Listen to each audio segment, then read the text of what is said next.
Hai semua, kembali lagi di channel kesayangan kita, The Spooky Storyteller. Kali ini, saya akan melanjutkan kisah sebelumnya. Siapkan diri kalian, karena kita akan mengungkap kisah yang berjudul Misteri Desa Tanpa Suara Azan. Tidak usah berlama-lama lagi, mari kita mulai ceritanya. Hujan yang turun sore itu di desa Kenongko sudah mulai mereda. Bertepatan dengan selesainya Wuri memeriksa seluruh isi rumah orang tuanya. Dia hendak beranjak pulang ketika matanya lagi-lagi menangkap sosok bayangan mengendap-endap di samping rumah yang terlihat melalui kaca jendela. Gadis itu dengan sigap berlari ke belakang lalu ke samping, tepat di mana bayangan tadi terlihat. Namun dia kalah cepat. Sosok itu sudah berlari jauh ke dalam hutan jati. Wuri hendak mengejarnya, tetapi urung dilakukan karena Bude Sumi sudah berdiri di belakangnya. "Mau kemana kamu, Endu?" Wuri langsung balik badan dan mendapati Bude Sumi menatapnya dengan penuh tanda tanya. Itu ada ular." "Iya, ada ular tadi, Bude." Pas hendak Wuri tangkap, ularnya malah menghilang. "Ular?" Bude Sumi mendelik mendengar binatang berbisa itu disebut oleh ponakannya. Dia kemudian sibuk melihat ke bawah, ke berbagai arah, takut jika masih ada ular yang berkeliaran. "Ularnya sudah lari, Bude." "Bude tidak usah takut," ujar Wuri santai. Bude Sumi percaya karena Wuri memang perempuan luar biasa. Binatang sekelas ular pun tak akan membuatnya takut. Padahal sebenarnya, untuk binatang satu ini, Wuri sangat takut. "Ayo pulang, Bude. Sudah hampir maghrib," ajak Wuri kemudian untuk mengalihkan pembicaraan. "Kamu sudah selesai berkeliling rumahmu?" "Sudah, Bude," jawab Wuri singkat. "Apa ada hal aneh yang kamu temukan?" Bude Sumi bertanya dengan nada menyelidik, membuat Wuri curiga. Gadis itu sendiri heran dengan sikapnya yang sering berburuk sangka semenjak pulang ke desanya.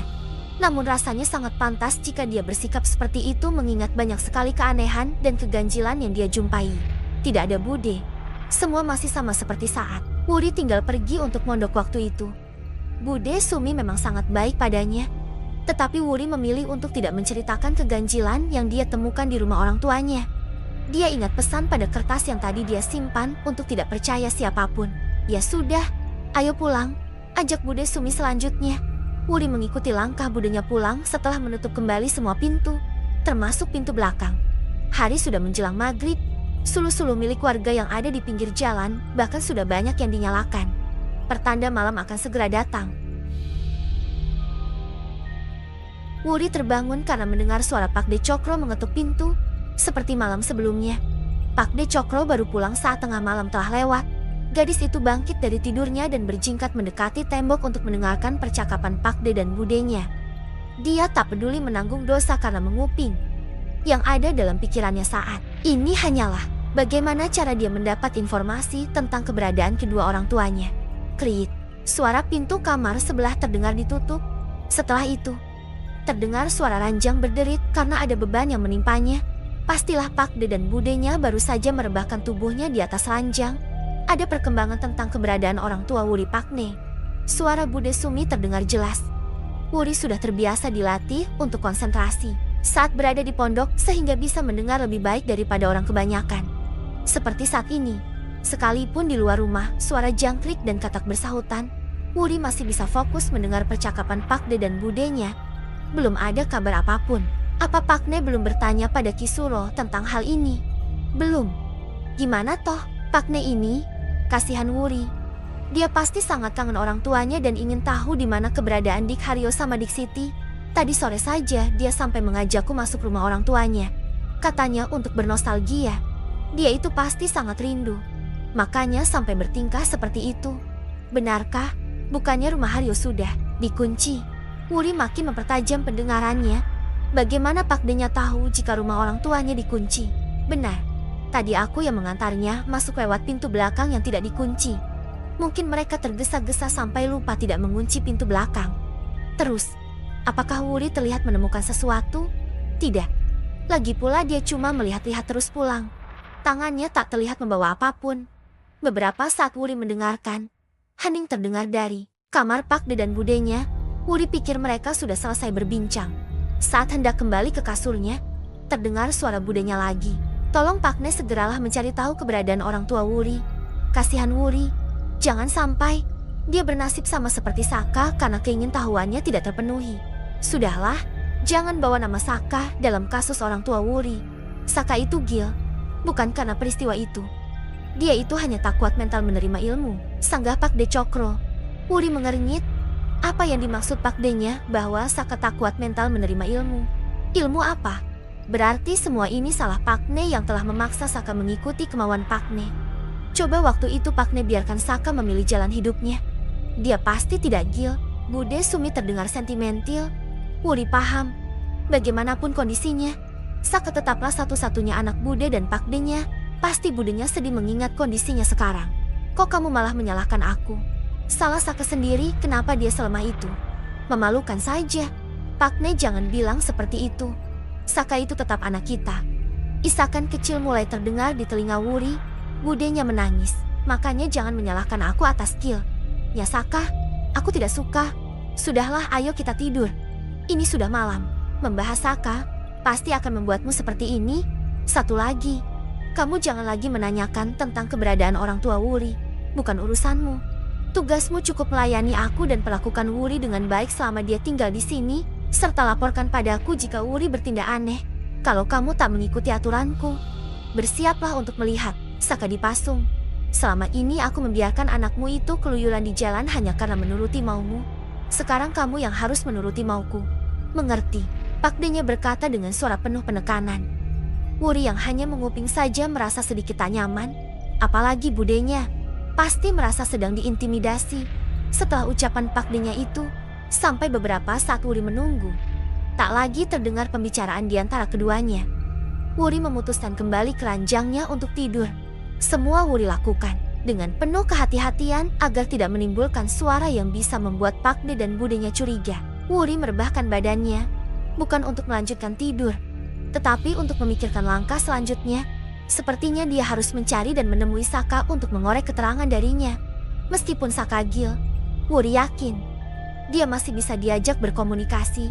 Namun kemana dia harus menemukan Saka? Bukankah dia selalu keluyuran? Wuri menghela napas. Semua masalah yang dia hadapi saat ini seperti benang kusut, sangat susah untuk diurai. Cukup lama Wuri mencari jalan keluar, tetapi semua buntu. Andai saja ada sedikit petunjuk, dia pasti segera melangkah. Namun kenyataannya, satu petunjuk pun tak dia temukan. Mana bisa dia melangkah setelah yakin bahwa Pak De dan Budenya sudah tidur? Wuri memutuskan keluar kamar untuk berwudu. Dia hendak sholat dan meminta petunjuknya yang maha kuasa atas segala sesuatu. Dia yakin Allah bersama hambanya yang beriman dan tawakal kepadanya. Benar saja, setelah sholat dan berdoa, pikiran dan perasaannya lebih tenang. Tiba-tiba dia mantap untuk mencari Saka besok pagi. Dia yakin Saka tahu sesuatu, tinggal membuatnya mau bicara. Sepertinya dia harus mengambil hati Budenya agar mau bekerja sama dengannya. Cuaca pagi ini di desa Kenongko benar-benar cerah. Tak sedikit pun mendung atau awan menghiasi langit. Yang tampak hanya warna biru langit yang mendominasi dari ujung langit ke ujung langit. Wuri sudah selesai dengan aktivitas paginya dan bersiap berkeliling desa lagi untuk mencari informasi. Sementara Pak De-nya sudah pergi tepat setelah subuh. Katanya mau menengok ladangnya yang agak jauh. Mau kemana kamu, Nduk? Tanya Bude Sumi saat melihat Wuri bersiap-siap. Mau jalan-jalan mengelilingi desa lagi, Bude. Kemarin kan baru sampai masjid. Belum semua Wuri lihat. Rasanya masih rindu dengan suasana desa ini. Wuri menjawab sambil memakai jaket. Penampilannya masih sama dengan kemarin. Oh, dipuas-puaskan sana berkelilingnya. Mumpung Pak De perginya sampai sore. Jangan lupa, melintaslah di dekat Padepokan Girijoyo. Kamu akan dibuat takjub dengan segala sesuatunya. Tapi ingat, jangan terlihat sedang mengamat-amati Padepokan. Itu akan membahayakan dirimu sendiri. Wuri terhenyak mendengar ucapan Budenya. Dalam pikirannya, Bude Sumi seperti sedang memberi kode agar dirinya pergi ke Padepokan itu dan mencari informasi sendiri. Namun gadis itu segera bersikap biasa. Kini dia sudah selesai bersiap, tinggal memakai alas kaki. Wuri memilih memakai sepatu agar langkahnya makin mudah dan ringan. Tak lupa, sebuah pisau belati dia selipkan pada kaos kaki. Oh ya Bude, Mas Saka biasa berada di mana ya? Wuri ingin melihatnya. Tanya Wuri sambil memakai topi. Kini dia sudah benar-benar siap. Bude Sumi tampak heran dan terkejut mendapat pertanyaan seperti itu. Enduk, Saka biasanya berada di dekat gapula masuk desa. Kalau tidak ada di sana, mungkin dia berada di dekat pintu masuk gapula. Temuilah dia. Siapa tahu dia bisa sadar saat melihat kamu. Namun jangan dekat-dekat dulu dengannya. Kadang dia memang tidak mengganggu. Tapi ada kalanya dia menyerang tiba-tiba. Dia tidak bisa diduga. Takutnya kalau kamu terlalu dekat dan dia tidak suka. Dia malah menyerang kamu dan kamu tidak sempat menghindar. Jadi, hati-hatilah, pesan Bude Sumi. Baik Bude.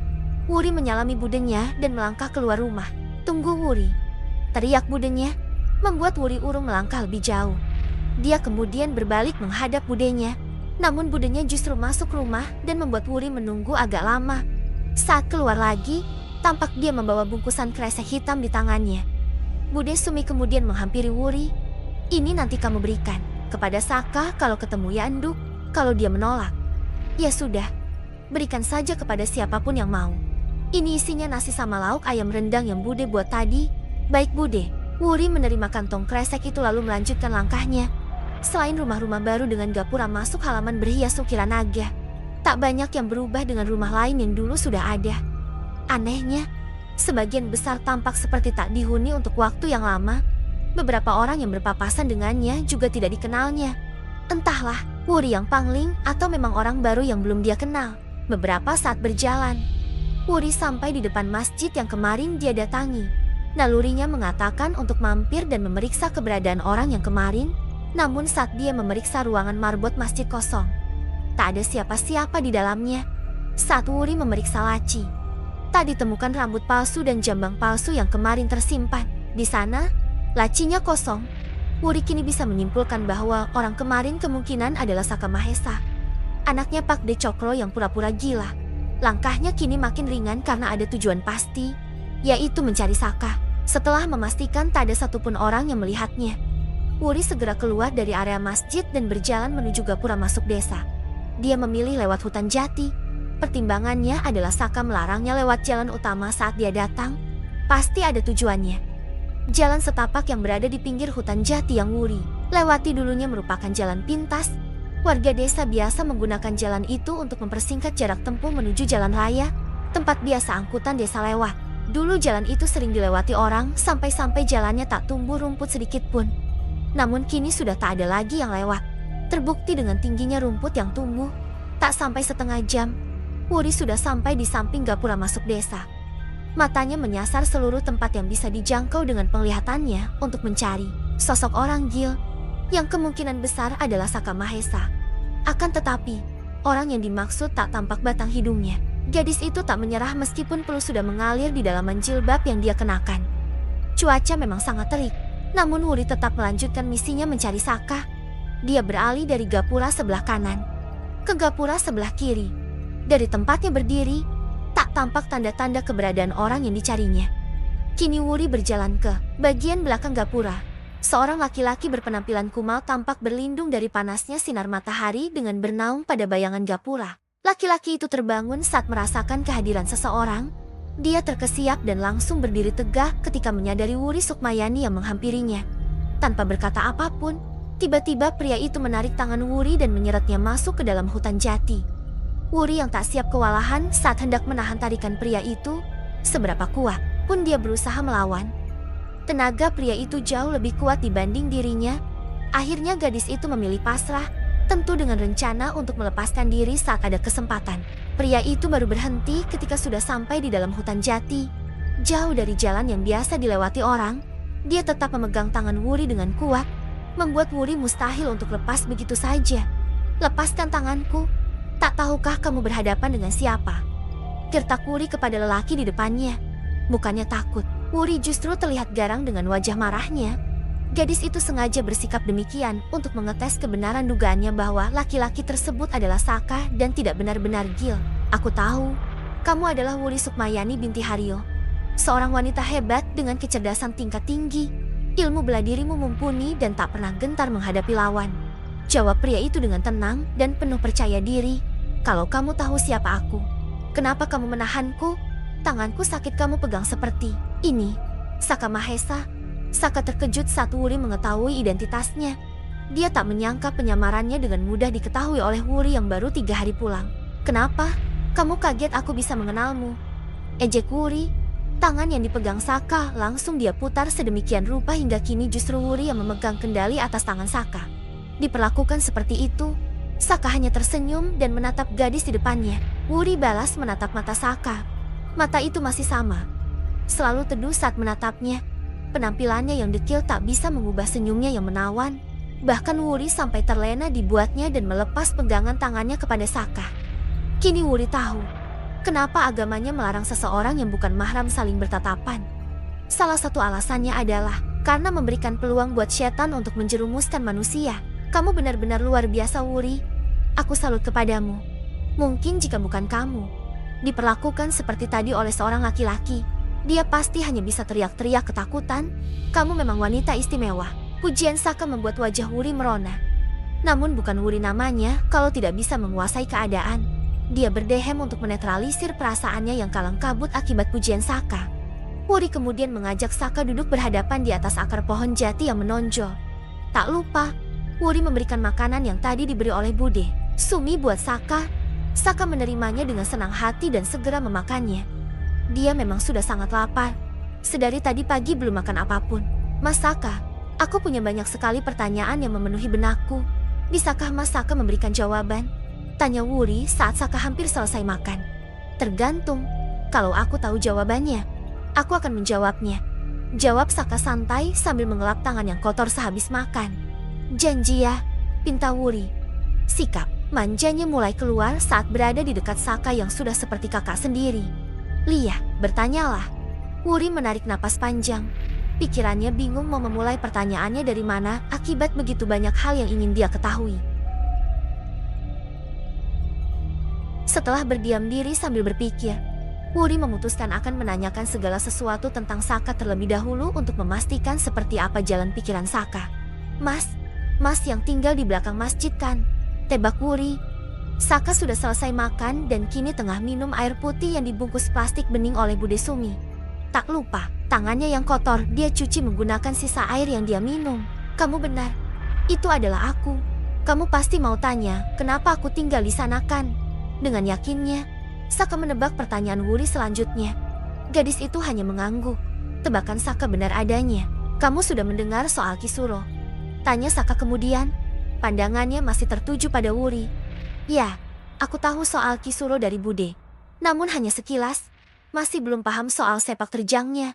Wuri menjawab dengan menunduk. Dia tak mau terlena untuk kedua kalinya karena balas menatap Saka. Baguslah kalau sudah tahu. Yang jelas, Kisuro itu orang jahat. Dan aku memilih tinggal di belakang masjid karena tempat yang paling tidak mungkin dikunjungi oleh Kisuro dan antek-anteknya adalah masjid. Kupikir, aku akan lebih aman berada di sana daripada berada di rumah sendiri yang kepala rumah tangganya adalah antek-antek Kisuro. Saka berkata dengan jelas dan tegas. Wuri yang mendengarnya berusaha mencerna ucapan Saka. Gadis itu mulai bisa sedikit mengurai benang kusut yang ada di depannya. Intinya, Saka tinggal di tempat itu untuk berlindung dari Kisuro. Namun, Wuri masih belum menemukan simpul yang membuat dia mengerti kenapa Saka harus berlindung dari Kisuro. Siapa Kisuro sebenarnya? Sebentar, maksud kamu, Pak De Cokro itu merupakan pengikut Kisuro. Begitu? Tanya Wuri untuk memperjelas kalimat Saka. Saka mengalihkan pandangannya. Laki-laki itu menghela napas panjang lalu menjawab pertanyaan Wuri. Iya, ayahku merupakan pengikut setianya. Bahkan ayah mempunyai kedudukan cukup tinggi di Padepokan Girijoyo. Padepokan milik Kisuro Gemolo. Saka mengucapkan kalimat itu dengan tatapan mata sedih bercampur marah. Sedih karena ayahnya terpengaruh dengan Kisuro. Marah karena sampai saat ini dia belum bisa melawan Kisuro. Wuri yang cerdas bisa dengan mudah menyimpulkan bahwa Saka dan ayahnya tidak satu pemahaman tentang Kisuro. Yang jadi pertanyaan Wuri sekarang adalah, ada apa dengan Kisuro? Mengapa Saka begitu membencinya? Setahunya, Saka adalah pribadi yang sangat toleran terhadap orang lain. Bahkan dengan orang yang berbeda agama pun, laki-laki itu bisa menghargai dan tidak mempermasalahkan.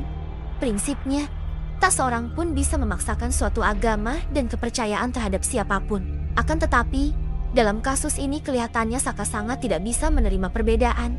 Wuri makin yakin ada sesuatu dengan Kisuro. Semut-semut mulai berdatangan dan mengerubuti beberapa sisa makanan yang tercecer.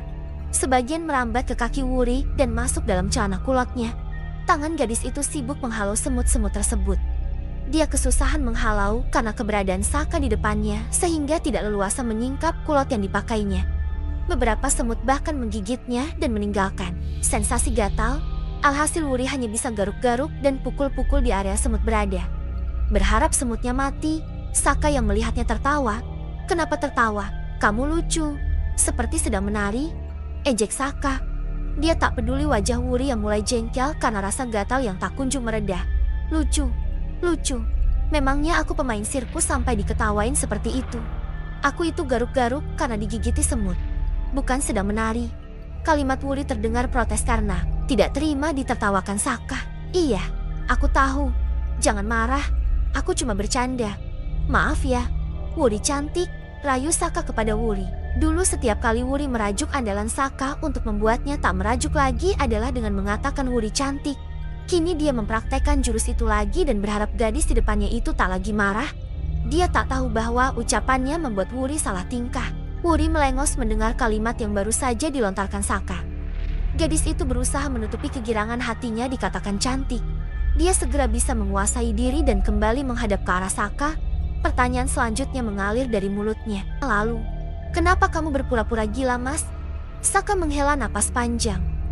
Tangannya mempermainkan ranting kering pohon jati yang jatuh dari dahannya. "Demi keselamatan nyawaku agar aku tetap hidup dan bisa menghentikan ajaran Kisuro. Sejauh ini, aku yang sendirian belum mampu melawannya. Aku berpura-pura gila agar bebas berkeliaran di sekitar Padepokan Girijoyo dan bisa memata-matai aktivitasnya. Untungnya semua orang percaya kalau aku gila sehingga langkahku tak terhalang," terang Saka. "Oh begitu, pantas saja kamu tadi menariku sembarangan.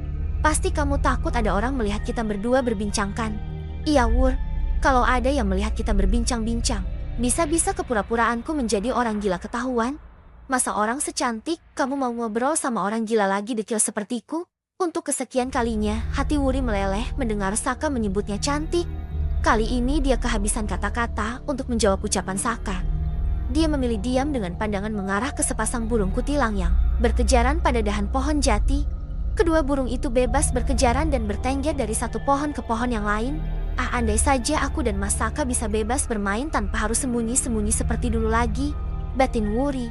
"Hei, kenapa malah bengong? Apa yang kamu pikirkan?" Ucapan Saka dengan tangan melambai di depan wajah Wuri membuatnya sadar dari lamunan. Iya, itu yang melempariku kertas berisi tulisan tangan melalui jendela di rumah Pak De Cokro itu kamu ya?" tuduh Wuri. Kepada Saka, "Kertas? Iya, kertas yang intinya berisi peringatan agar aku selalu waspada. Sudah 2 kali aku mendapatnya." Saka geleng-geleng kepala sambil menjawab. Bukan aku yang melakukannya. Lalu siapa? Bukannya kamu sering mengawasiku? Termasuk saat aku memeriksa rumah orang tuaku. Iya kan? Benar bahwa aku sering mengawasimu diam-diam. Tapi soal kertas berisi tulisan, itu benar-benar bukan aku yang melemparnya. Loh lalu siapa? Aku tidak tahu. Namun sepertinya ada orang lain yang mengawasimu selain aku. Wajah Wuri memucat. Bagaimana jika yang mengawasinya itu orang jahat? Kamu tak perlu cemas ataupun takut. Aku akan selalu mengawasimu dan menjagamu dari kejauhan. Kamu hanya perlu bersabar dan tetap tinggal di rumah ayah dan ibuku agar kalau ada kabar apapun tentang Padepokan, kamu tahu lebih cepat. Aku yakin suatu saat ayahku akan lena dan rencana ritual Padepokan akan bocor lebih cepat. Tentu itu akan mempermudah langkahku dibanding aku mencarinya sendiri di area Padepokan. Namun jangan lupa untuk berhati-hati dan waspada. Saka mencoba menenangkan Wuri yang tampak khawatir. Saka mengerti. Sehebat-hebatnya Wuri, dia adalah perempuan yang pada hakikatnya butuh dilindungi. Baik Mas, aku akan mencoba bertahan di sana. Aku pasti akan waspada. Mendengar penuturanmu barusan, aku harus lebih waspada lagi. Tak terasa matahari makin meninggi. Sinar panasnya bahkan mampu menembus rimbunnya hutan jati dan membuat kedua manusia itu sadar bahwa sudah lewat tengah hari. Waktu untuk melaksanakan sholat zuhur hampir tiba. Mas, sebenarnya masih sangat banyak pertanyaan yang mengganjal di benakku. Tapi sepertinya aku harus pulang. Aku takut Pak De Cokro pulang lebih awal dan tak mendapati aku di rumah, lalu mencariku seperti kemarin. Aku tak mau rencana yang kamu susun sekian lama hancur karena aku kurang hati-hati. Baik, ayo kita pulang bersama. Aku juga mau sholat zuhur. Keduanya kemudian pulang bersama dengan posisi jalan Saka di depan dan Wuri mengekor di belakangnya. Saka sampai masjid lebih dulu. Wuri, jangan lupa besok kita ketemu lagi. Tapi di sini saja. Pasti masih ada yang mau kamu tanyakan kan? Iya mas, aku jalan dulu. Assalamualaikum. Waalaikumsalam. Wuri melanjutkan perjalanannya pulang menuju rumah budenya. Sepanjang jalan, Wuri senyum-senyum sendiri. Dia tahu, berdua saja dengan lelaki yang bukan mahram itu salah. Tapi dalam kasusnya, dia tak tahu harus bagaimana. Hanya Saka yang saat ini mampu memberikan sedikit petunjuk yang mungkin ada hubungannya dengan keberadaan orang tuanya. Dia bahagia bertemu Saka, sosok kakak dan teman yang dia rindukan. Benarkah hanya sekedar kakak dan teman? Rumah budenya terlihat sangat sepi saat Wuri kembali. Tetapi pintu depan tidak dikunci. Wuri mengucap salam hingga berkali-kali, tapi tak ada balasan apapun dari dalam. Akhirnya gadis itu nekat masuk begitu saja. Dia pikir budenya sedang di dapur atau sedang tertidur sampai-sampai tidak mendengar ucapan salam darinya. Begitu masuk, Wuri mencari budenya ke dapur. Tetapi budenya tidak ada. Di kamar budenya yang sedikit terbuka juga tak tampak budenya sedang tidur. Dia tak ambil pusing perihal keberadaan budenya. Gadis itu lantas segera melaksanakan kewajibannya. Akan tetapi, ketika Wuri sudah selesai dengan aktivitas, sholat zuhurnya lalu tidur siang sebentar dan bangun lagi, Bude Sumi tak kunjung datang. Wuri keluar rumah, bermaksud hendak mencari budenya ke kebun yang ada di belakang rumah. Tepat saat itu pula budenya muncul dengan membawa sebuah karung bekas pupuk yang berisi sesuatu. Wuri, mau kemana kamu nduk? Sapa Bude Sumi lebih dulu. Mau mencari Bude. Dari tadi Wuri tunggu kok tidak pulang-pulang. Bude itu yang dari mana? Tanya Wuri. Dia mendekat ke budenya, bermaksud membawakan barang bawaan budenya. Namun budenya menolak. Tidak usah kamu bawakan. Bude, masih kuat. Ini tidak berat. Hanya berisi daun pucuk ubi dari hasil memetik di kebun yang berada di timur desa. Walah, Wuri kira berisi sesuatu yang sangat berat. Soalnya karungnya tampak sangat besar Bude. Tidak berat kok enduk. Ayo masuk. Keduanya masuk ke dalam rumah. Bude meletakkan karung itu di pojok dapur dan mengeluarkan isinya. Ternyata tidak hanya berisi daun pucuk ubi, tetapi juga berisi ubi. Pantesan terlihat berat. Bude Sumi kemudian duduk di seberang meja makan tempat Wuri duduk. Tangannya menuang air dari kendi tanah liat yang ada di meja ke dalam sebuah gelas dan meminumnya. Enduk, bagaimana perjalananmu tadi? Apakah berhasil bertemu Saka? Budenya itu bertanya dengan antusias. Dia berharap Wuri bisa berhasil bertemu Saka. Alhamdulillah Wuri berhasil bertemu dengannya. Wuri sudah memberikan titipan Bude dan Mas Saka menerima dan memakannya dengan lahap. Syukurlah kalau begitu. Sudah lama dia tidak pulang ke rumah, apalagi makan di rumah. Kangen rasanya Bude sama Saka. Perkataan budenya membuat Wuri terenyuh. Di sisi lain, budenya sekaligus membuka jalan bagi gadis itu untuk mencari informasi. Bude, sejak kapan Mas Saka jadi seperti itu? Selidik Wuri, Saka jadi begitu sejak 3 tahun silam enduk. Awalnya, Saka diajak bapaknya ikut menghadiri ritual di tempat Kisuro. Pulang-pulang dia jadi seperti orang gil.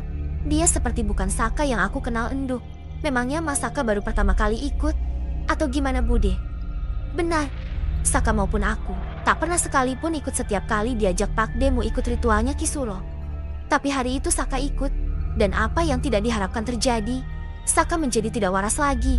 Kalau Bude, pernahkah mengikuti ritualnya Kisuro? Wuri makin penasaran tentang Kisuro. Apa yang diajarkannya sampai-sampai Saka harus berpura-pura gil?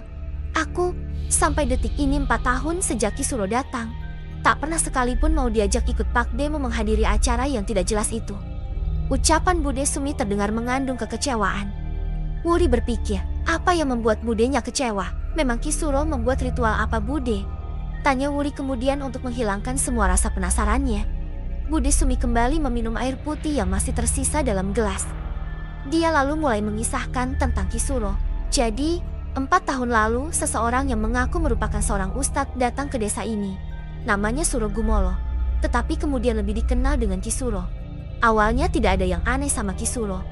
Dia dan istrinya Nyi Laksmini bersikap layaknya seorang ustadz dan istrinya. Dia beraktivitas membaur dengan warga desa asli. Dia juga menjalin hubungan baik dengan ayahmu yang merupakan pemuka agama. Tak jarang, dia menggantikan ayahmu mengimami sholat berjamaah, mengajar ngaji dan berkhotbah. Bude Sumi menjeda ucapannya sebentar untuk mengambil nafas banyak-banyak. Kisuro mulai banyak yang menyukainya. Cara mengajarnya yang santai dan penuh humor membuat para warga menggemarinya. Dia bahkan sampai diundang ke desa tetangga untuk sekedar mengisi acara ceramah. Setiap kali dia mengisi acara, jamaahnya pasti selalu banyak. Bude Sumi kembali berhenti berkata. Kali ini dia mengambil sepotong pisang rebus yang tersaji di meja. Sisa kudapan tadi pagi. Dia menggigit satu gigitan dan mengunyahnya dengan santai. Padahal Wuri sangat tidak sabar menunggu kelanjutannya. Terus, apa yang salah dengan Kisuro Bude? Tanya Wuri kepada budenya yang justru kelihatan menikmati pisang itu. Bude Sumi sebenarnya lapar, baru pulang dari ladang. Namun melihat Wuri sepertinya sangat menginginkan banyak informasi, membuat Bude Sumi tak tega menunda ceritanya dengan makan lebih dulu.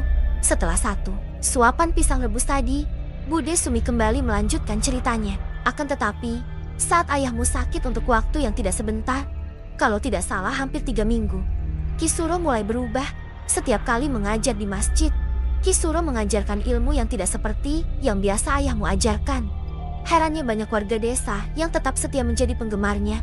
Bahkan saat ayahmu sudah sembuh, tiap kali ayahmu yang mengajar, jamaah yang datang sangat sedikit. Berbeda dengan jika Kisuro yang mengajar, lama-kelamaan, Kisuro memasang tarif untuk ceramahnya. Selain itu, dia juga membuka pengobatan alternatif. Awalnya gratis, tapi semakin lama, biayanya mencekik leher. Banyak pengikutnya yang katanya bisa sembuh setelah berobat pada Kisuro. Makanya meskipun mahal, tetap banyak peminatnya. Makin lama, kekayaan Kisuro meningkat dengan tajam. Entah dia kerja apa Bude tidak tahu. Yang jelas dia berhasil membangun padepokan yang bernama Padepokan Girijoyo.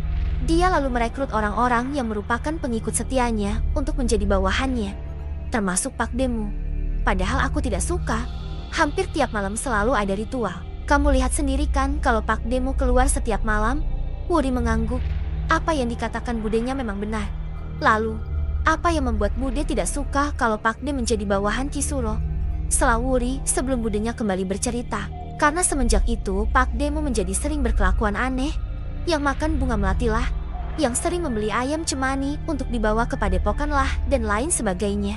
Yang menurut Bude sangat tidak masuk akal. Satu lagi yang membuat Bude sangat tidak setuju adalah Pak Demu melarang Bude sholat baik di rumah maupun di masjid. Bude sampai harus sembunyi-sembunyi untuk mengerjakan sholat. Wuri sekarang sedikit mengerti apa yang membuat budenya tidak pernah terlihat sholat. Rupanya budenya sembunyi-sembunyi sholatnya. Lalu, alasannya apa Pak De melarang Bude sholat? Entahlah enduk. Bude tidak tahu karena memang Bude tidak pernah mempelajari ilmu-ilmu yang diajarkan Kisuro. Yang jelas, Pak Demu berubah setelah menjadi pengikut setia Kisuro. Memangnya tidak ada yang berani mengingatkan Kisuro? Ada, termasuk kedua orang tuamu. Tapi kebanyakan orang yang mengingatkannya berakhir meninggal. Sementara kedua orang tuamu memilih pindah dari desa ini. Seperti yang Budi ceritakan waktu itu, Wuri sedikit merasa tenang. Kedua orang tuanya kemungkinan masih hidup. Namun di manakah mereka kini? Bude Sumi kembali melanjutkan memakan pisang rebus. Wuri ikut memakannya. Keduanya sedang menikmati pisang itu ketika Pak De datang dengan membawa seekor ayam cemani di ketiaknya. Sepertinya akan ada ritual lagi malam ini. Wuri harus bersiap mencari tahu sebenarnya ritual seperti apa yang dilakoni Kisuro dan para pengikutnya. Jangan lupa like, subscribe, dan aktifkan notifikasi untuk mendapatkan update kisah selanjutnya. Sampai jumpa di video berikutnya.